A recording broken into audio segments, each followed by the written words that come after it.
Let's turn our attention to health matters now with Dr. Leila Hanbeck, who's Chief Executive of the Association of Independent Multiple Pharmacies. Good morning to you, Leila.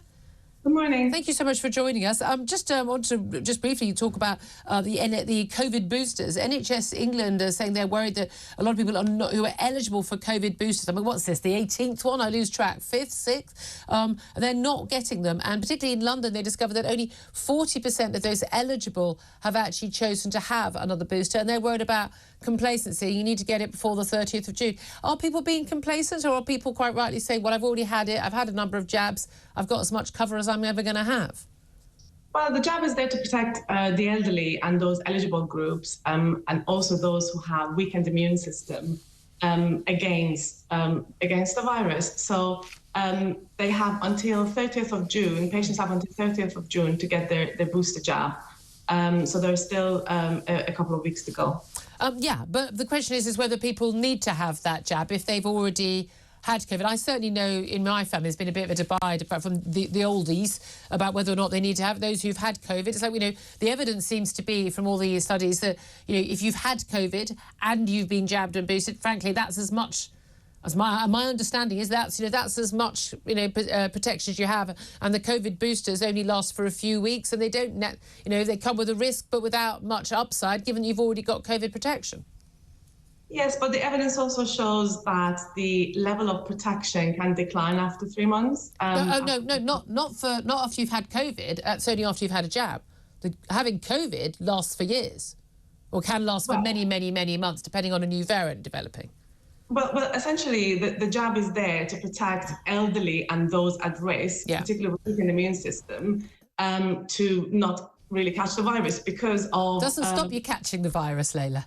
Well, it does, but it does protect your immune system. It boosts your immune system to fight the virus effectively. And we know that this virus affected the elderly much worse. And so it's essential that they get that protection.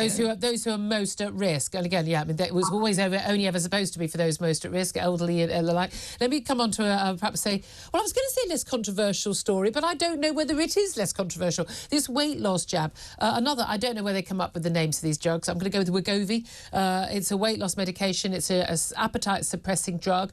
The Health Secretary, Stephen Barclay, is expanding this pilot scheme to basically offer thousands of obese people weight loss jabs, and the idea is it will suppress your appetite, you'll lose weight. It's thought that people can reduce their weight by 10% or more, and that will cut NHS waiting lists because it affects lots of other treatments on the NHS, but also will increase the level of employment because people will be able to go back to work and not claim benefits.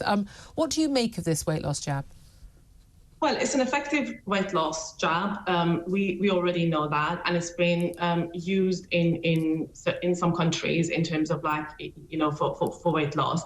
And there's been a lot of obviously talk about it by celebrities in terms of how effective that is. So there's been it's been out there. However, Julia, the problem that we have is not available really at the moment because the manufacturers have been struggling to meet the demand. Because, as I said, there's been a lot of publicity around this medicine, and it's an effective injection. Well, is it effective? 10%. I mean, if you're obese, you could just simply cut down to 2,000 calories a day, and you'd probably lose 10% of your weight in a few weeks or a couple of months anyway. How effective is it? I mean, if you cut your weight, if you're able to lose, 3 stone in a couple of weeks, oh yeah, that's brilliant. But I mean, is this? If people just ate smaller portions and shrunk their stomachs a bit, they would have a lower appetite. Well, it's demonstrated that those who've had it have lost 15% of their body weight. But the thing is, Julia, it's not. People shouldn't be thinking that this is just a magic bullet. That's it. It's the whole behavioural change, diet, exercise, and everything else needs to go with it. Yeah. So it's not just, okay, well, let's just get the jab and that's it. But the problem is people are going to go, I'll get the jab, and that is it. That's the issue, isn't it? Dr. Leila Hanbeck, from the Association of Independent Multiple Pharmacies, thank you for that. I wanted to leave time for Candice Holdsworth to get in. We're asking a question about this, will this be the game changer? Again, I think we'd all like to have a very easy way, well, those of us who would always like to, hey, I'm in my mid-50s, I always like to be way a bit lighter. But, when people are clinically obese or morbidly obese, people who are maybe on benefits because they can't work because they're obese, I mean, you need a whole change in your life rather than just a jab to suppress your appetite, surely. Yes, and there's so much information about this now. There's people talking about this, about longevity, lifestyle, and it's all simple stuff. It's just sleep, exercise, eating properly. Like, it's very, very simple. None of us do any of this right on our show, by the way. No one working on the show does this stuff right. Yeah. Breakfast show people cross out sleep, basically. You're not going to achieve that now. But also, again, when people are tired, they don't eat well, you don't need to go, oh, just, I'll have another slice of toast. And hormones. You don't process sugar well when you haven't slept. But this is the thing. Everyone's always looking for a quick fix, aren't they? I remember, when I've lost weight and people said, oh, have you done that? Oh, I ate less and I exercised more. Yes. Sorry. Gave up the carbs, just worked out. It's so it's so irritatingly tedious and boring about how to do it. But we all know how to do it. Primetime TV shows, magazines, newspapers, online. There are apps.